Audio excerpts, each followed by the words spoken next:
Hello again. This is the first feature video since the SpaceX DEMO-1 NASA Social at Kennedy Space Center.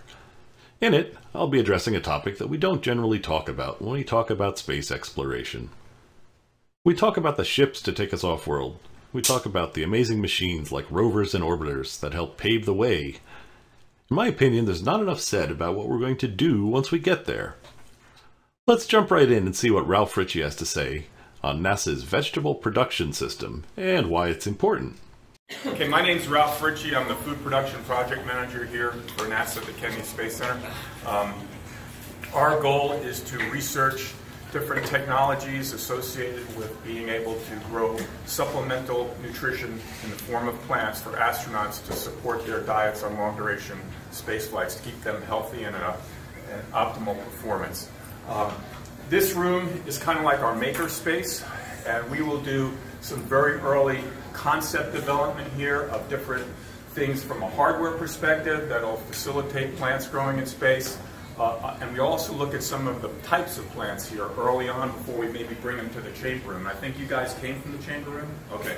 So this is kind of a precursor room. I also use it as the place where we strategize the big picture of what does it mean to have food production in space, and when do we implement that as part of the roadmap to exploration. So this drawing here kind of shows the big picture, and that's what I'm really going to spend most of the time talking to you about. The three big areas on the bottom with these symbols, they're kind of just meant to represent surface habitats. So we have analog places on the ground.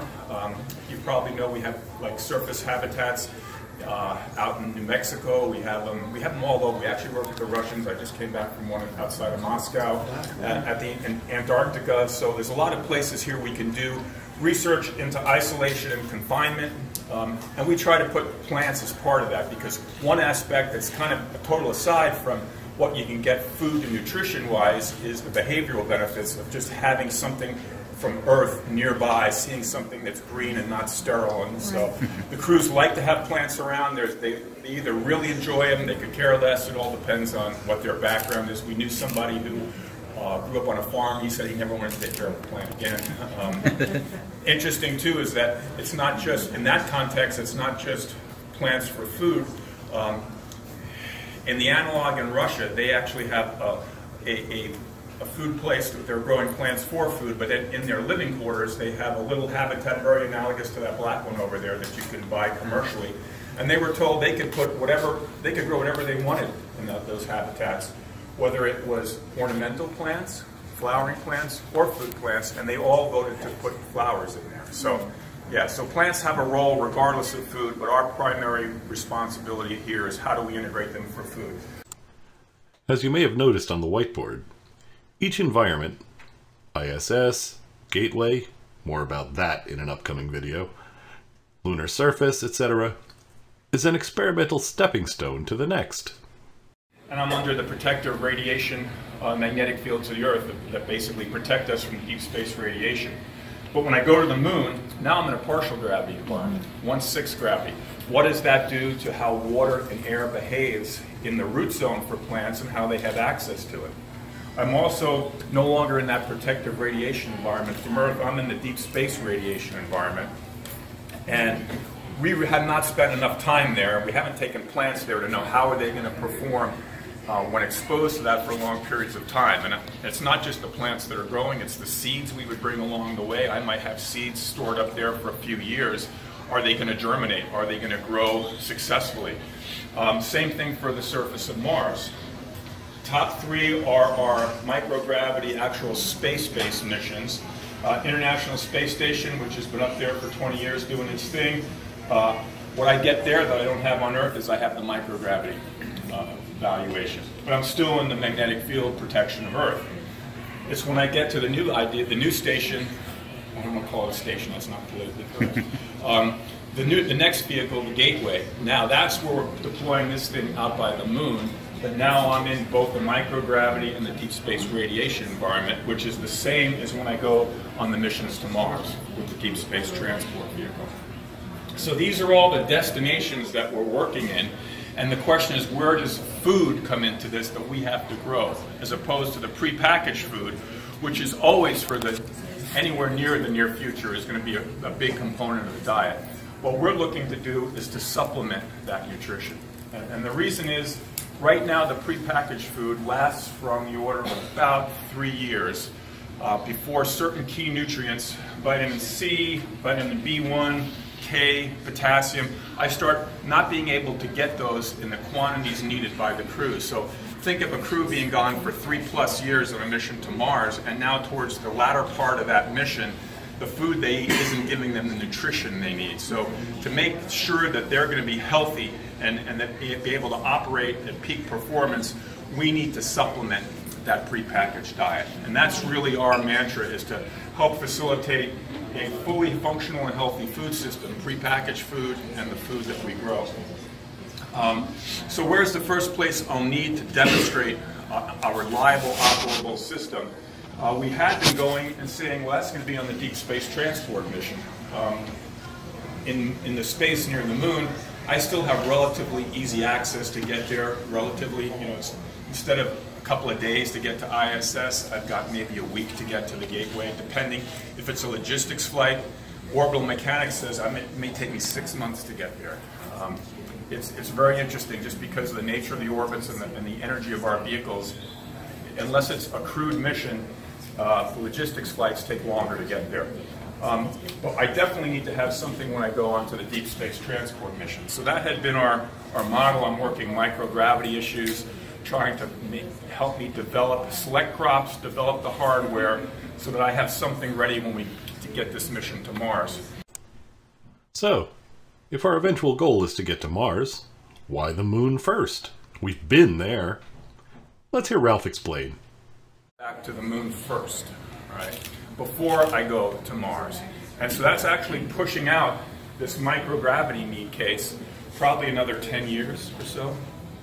We need to continue working it, but the need date is going to be further out. But what that does is it moves now partial gravity case sooner. Part of the reason is going to be anything that we're going to take to Mars from a plant growth perspective, we're going to want to dry run on the moon. And that's the real benefit of the moon. I've seen a lot of people talk about, well, we don't need a gateway, we could just go from here to there. And a lot of risk with that. As soon as when I make the commitment to go to Mars, there's no coming back at that point for a period of time. The planetary alignment is such that once I'm going, I'm gone. My ability to go and send something there if needed is always going to be a delay, because we're going to go when the planetary alignment is optimal. After that point, orbits get further away. There's points in time where when our orbits are at the extreme opposite in distance, there's a 44-minute communication time between the Earth and Mars. Which is wild. And that's, compared to seconds, in low Earth orbit, virtually instantaneous. So that means a whole redesign in how we develop hardware for any vehicle. We're no longer looking at vehicles that we can supply replacement parts to. These vehicles have to be completely independent wherever possible. It's no longer going to be astronauts responding to crew direction to fix things. The crew is going to have to fix it, and they're going to be telling the ground stations, hey, this is what we had to go wrong, and this is what we did to fix it. So all the hardware we devise has to be really, it's a whole new paradigm in hardware development and operation, reliability, sustainability. And our plant growth systems are going to be part of that. So that's why even here now we're looking at technologies that really focus on automation, reliability, not using much in the way of consumables, making sure everything is reusable. And that's not really been the path that we have been on as we've been just conducting basic research. The hardware that we send up now for Veggie and advanced plant habitat, we send up packages of basically, it's arsenite, it's kind of like the substrate, it's kind of analogous to the dirt you would use. And you grow your seeds in that, you basically grow the plants you want to grow, and then you're done, you throw them out and you discard them. So it's a one and done, you're shipping up this weight that has one purpose and then it's discarded. When I start talking about going further and further from Earth, that weight has an even more significant penalty because everything costs more, and takes more energy to get it further away. So we're looking at moving away from non-reusable sources of substrate. We're looking at trying to say, hey, can I reuse something, or do I even need a substrate? What can we do to make things completely autonomous? Ultimately, when I get to the surface of Mars, we're looking at bioregenerative life support systems. We're looking at cases where I'm growing plants that are producing oxygen, they're consuming CO2, and now I'm starting up a whole ecosystem. That's way, way down the road, but we're at least looking at some of those concepts now as to how do I grow my plants reusably, reliably, with the hardware that I'm bringing. Okay, so now we understand the why. Let's take a look at the how and the who in the Veggie Lab. That's, important. So we have a lot of work going on the International Space Station to grow crops and test crop growth for the astronauts. You can see the logo is up on the wall there. Our advanced plant habitat, the APH, we're not going to get to see that today because it's in a small room and we can't really bring a lot of people in there. But that is, it's really a high-quality plant physiology instrument, okay? So it's essentially a growth chamber that controls every aspect of the environment. It will control the atmosphere, the temperature, the CO2, a lot like these bigger growth chambers that we do our ground studies in over here. The Veggie is really our open plant growth chamber. So the Veggie uses the environment and the atmosphere of the International Space Station to grow the plants. And it's really just got lights and fans to move the air. Anybody know why we need fans? Right, there's no convection in space, right? Or there's no buoyancy-driven natural convection in space. And so we have to have fans. If you didn't have fans for the astronauts and you're falling asleep in your little cabin, you'd build a giant bubble of CO2 up around your head. The same with our plants, except they're taking the CO2, they'd build a big bubble of oxygen up and explode, and it would be really bad. So we have to have fans to move the air and not to stop photosynthesis. And actually, Lucy Poulet is a postdoctoral researcher here. And one of the things she's going to determine is figure out what the lowest airflow rate you need in microgravity is. So I don't know if you want to talk about what you're doing now. Okay, let's see what Lucy is up to. If I were a betting man, I'd bet you're going to find it interesting. So yeah, what as Julia told you, I'm interested in the airflow and everything that happens in microgravity with low convection, free convection. So right now, this instrument that we have here is looking at the gas exchange at the leaf surface. We have a leaf that is clamped here, and we are looking at how much CO2 is absorbed, how much water vapor is released, so that the photosynthesis process. And we have everything here to match the conditions we want here in terms of light, in terms of CO2 level, in terms of humidity, in terms of temperature. And we can vary these environmental conditions and see how the CO2 absorption and transpiration and leaf surface temperature are affected. So that's a test that we're doing on the pepper plant right now. Also because I'm starting to use this instrument, I just got here. So, but I don't have a really fabulous thing to show you right now because it's the beginning of this experiment. But you can see, if you come closer, that's the water vapor curve.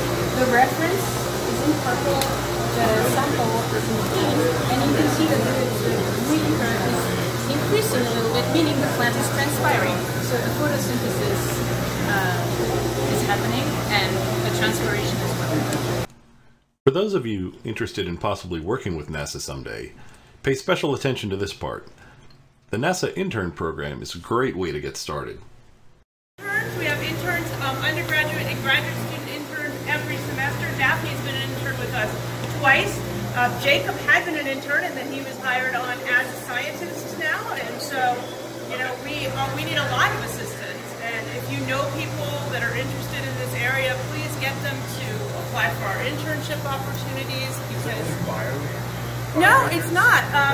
Jacob is a mechanical engineering technology. He just got his master's in that area. So we need all sorts of people because, as you can see, this is really a hardware-focused area. Lucy is an engineer with a strong biology background, and Daphne is a biologist. So, you know, we have a full variety, and we try to mesh all that together.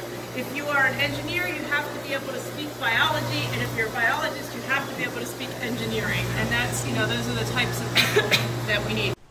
And moving along, let's take a look at some of the technology and types of plants that are involved here. We're able to get a lot of really great research done, you know, on the space shuttle, to look at small plants and small groups of plants, or to look at petri dishes. And so now we're working on crop plants with Veggie and with APH to look at actually producing food for the astronauts. So you can just kind of walk through here and look at some of these things. We also have a model of a large facility that we used to have. This was over on the Air Force Base side when our group was over there, and it was the first ever vertical farm in space. And so this was a 2-story plant growth chamber. You can see the scale of this. I don't know what the scale of this is, but those doors were regular sized doors. This was an old Mercury hypobaric test facility that was then modified to be a 2-story plant growth chamber. So you can see some photos of that here. So it was a very sealed, controlled system. So we take all those data and figure out what we would do if we wanted to grow all the food for people on the surface of Mars or the surface of the Moon. Right now, we're not focused on growing all the food. We're focused on growing pick-and-eat crops. So just things that you can pick and eat fresh and add to the packaged diet. And so kind of that's the evolution of things. So we're looking at a lot of different crops. And so I'm going to swing around and go that way. Look over here. So centimeter growing height. So we need plants that are going to stay in that small height. So you can see here's a bunch of different varieties of peppers. Some that are really nice and compact and productive. Others are taller and leggier. So those will not be good candidates because we want plants that are compact, but they also have to be high yielding. They have to be nutritious, and especially in key areas where the packaged diet maybe is insufficient or degrades over time. And they have to be delicious because it can be the most nutritious thing in the world. If it doesn't taste good, they're not going to eat it, right? Pretty fascinating stuff so far. Now let's see what Jacob has to tell us. So now I'm here working, but one of the things that I worked on as an intern was water and nutrient delivery to roots for space. So what we really don't think about, or what I didn't think about, was that roots of plants actually breathe. They need air to breathe as well as water. And here in gravity, when water goes down into the soil, it actually pulls air down into it, and then the roots breathe really good. But when you go into space, water and air mix very differently. It's a lot like oil and water. Here on Earth, they separate themselves. And if anybody's seen, I think it was astronaut Scott Kelly who got a washcloth and he wringed out water, you know, and that water, it stuck around his hand while everything else kind of went away. Well, that's the same thing that happens to the plant's roots. So we need to figure out how do we deliver an aerated nutrient solution to plants' roots so the plants can thrive. And so we said, hey, let's set up an experiment. Let's find the technologies for microgravity that we have available, and let's compare them to control, like hydroponics or NFT. A porous tube nutrient delivery system. It uses a biofilter or a ceramic tube to deliver nutrients to the plant's roots. I'm sure maybe people have heard of APH, but APH, the Advanced Plant Habitat, is one of our platforms on the space station. So we have the analog over here, that's the APH plant box. And then we're also thinking about conservation, so anything that you send up to space, you have to launch up there. And whatever you have up there, you want to use wisely, right? So if you have a system that only delivers water whenever it needs it, and you can conserve, you know, the moisture that you have, then that's a really good thing. So the back right corner is called the on-demand system, and it uses automation and moisture sensors to deliver water whenever it's needed. So instead of constantly running water all the time, like the hydroponic system uses 3 to 5 liters of water a day, the on-demand system delivers it only when it's needed, and it uses 3 to 5 liters of water per week. So it's more energy conservation, but they all have their trade-offs. In the end, we'll want to come up with the prototype. and say, hey, here is our nutrient delivery system that we want to send to space. And it might be one of these systems, it might be a combination of these systems. But so this is one experiment that we have, that we do, and eventually we want to use these nutrient solution techniques to go up in space. Well, there we have it. A brief summary of my adventures in the Veggie Lab at NASA's Kennedy Space Center. I hope you found it to be as fascinating as I did. Thank you all for watching, and a special thanks to my patrons who make expeditions like this possible. Stand by for more videos on the SpaceX DEMO-1 NASA Social. See you next time.